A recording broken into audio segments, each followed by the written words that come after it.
And the group that fought to restore the voting rights of ex-cons happens to be having its convention this weekend in Orlando. Our team coverage continues with News 6's Treasure Roberts.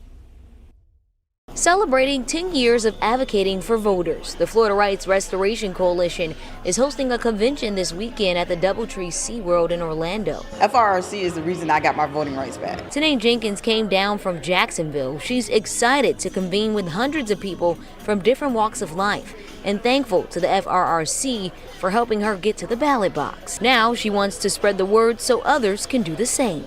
Jenkins was convicted of a crime and released from prison in 2012.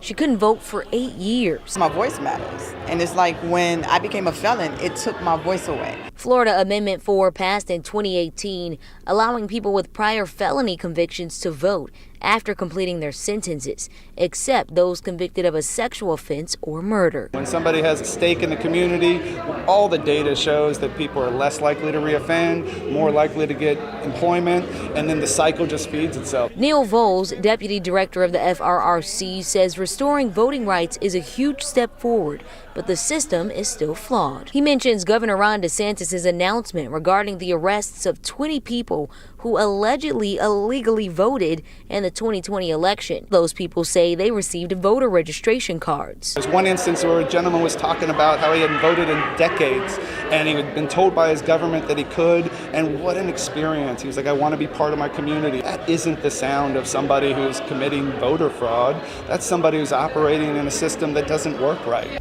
According to the FRRC, 1.4 million Floridians have had their voting rights restored since the passage of Amendment 4. In Orlando, Treasure Roberts, getting results, News 6. News 6 has been following very closely this story since Governor Ron DeSantis announced the charges last week. For a look back at all of our investigations, go to clickorlando.com.